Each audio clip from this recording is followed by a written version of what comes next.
اتر پردیش میں آج 100 سال سے پرانا جامعۃ الاشرفیہ مدرسے میں 50 سال پرانی ایک عمارت کو بلڈوزر سے ڈیمولش کر دیا گیا، منہدم کر دیا گیا۔ وہاں کا مقام رکن اسمبلی سماجوادی پارٹی کا ہے، ایک بیان تک نہیں دیتا۔ پورے بر صغیر میں بلکہ پوری دنیا میں جامعۃ الاشرفیہ مشہور ترین ہے، مگر کوئی بیان نہیں۔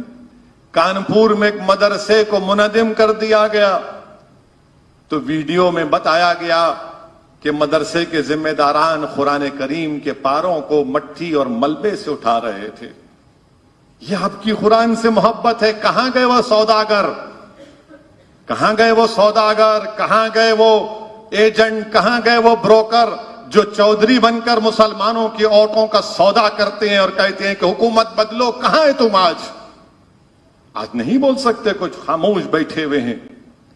اسی لیے ہم کہہ رہے ہیں کہ آپ کو اپنے نمائندوں کو کامیاب کرنا ہے۔ گھر کی حفاظت یا تو کتا کرتا ہے یا چپراسی کرتا ہے، تو کم سے کم مجلس اتحاد المسلمین کو ان دونوں میں سے ایک تو بنا لو آپ، تاکہ ہم آپ کے چپراسی بن کر رہیں، تاکہ ہم آپ کے لیے لڑتے رہیں۔ اس بات کو بھارت کے اقلیتوں کو اس بات کو سمجھنا ہے۔ میں جانتا ہوں کہ میری اس بات پر بہت سے لوگ چراغ پا ہوں گے، بہت سے لوگ کے پیٹ میں درد ہوگا۔ میں چاہتا ہوں کہ تمہارے پیٹ میں درد ہو، بلکہ ہمیشہ تمہارے پیٹ میں درد ہو، کیونکہ تم نے مسلمانوں کا فائدہ نہیں کیا، تم نے مسلمانوں کا نقصان کیا۔ اگر تم نیک نیت بھی ہو تو تم کو سیاست سمجھ میں نہیں آتی، تم کو زمین پر کیا ہو رہا نظر نہیں آتا۔ کوئی ایسا دن نہیں جاتا جہاں پر مسلمانوں کو نشانہ نہیں بنایا جاتا، کوئی ایسا دن نہیں جاتا۔ جہانگیر پوری دلی میں دلی کا بی جے پی کا صدر خط لکھتا ہے کہ فلاں فلاں لوگ پتھر پھینک رہے تھے، ان کے گھر کو توڑ دیا جائے۔ دوسرے دن بلڈوزر پہنچ جاتا ہے۔ کہاں گئے وہ لوگ؟ کوئی نظر نہیں آیا جہانگیر پوری میں۔ اللہ نے سبحانہ و تعالیٰ نے توفیق دی، رات کے اندھیرے میں مجھے جانے کا موقع ملا۔ دلی کے ہمارے صدر کلیم الحفیظ صاحب اور مجلس کے اراکین کے ساتھ مسجد کے سامنے جو گیٹ تھی اس کو توڑ دیا گیا، اور پھر دعوے کرتے ہیں قوم قوم قوم۔ کانپور میں مدرسے کی عمارت کو منہدم کر دیا گیا، قرآن کے پاروں کو مٹی کے ملبے سے اٹھایا گیا، جامعۃ الاشرفیہ کی 50 سالہ بلڈنگ کو توڑ دیا گیا۔ کہاں گئی تمہاری قوم سے محبت؟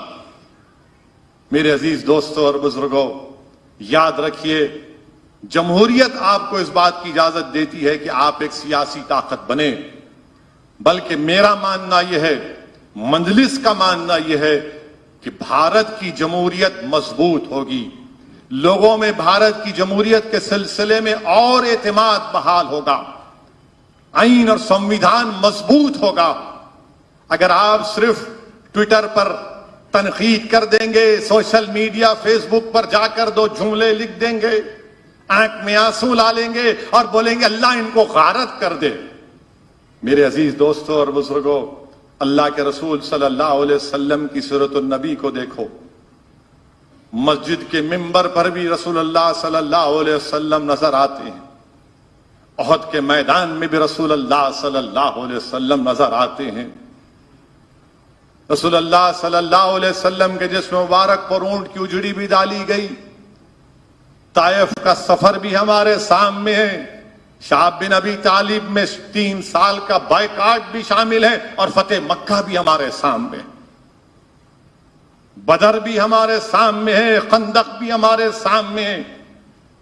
میرے عزیز دوستوں اور بزرگوں، یاد رکھو، اگر ہمتیں پست ہو جائیں گی اور صرف الیکشن کے وقت آپ اٹھ کر بولیں گے حکومت کو بدل دوں گا، نہیں، آپ کو سیاست کرنا ہے۔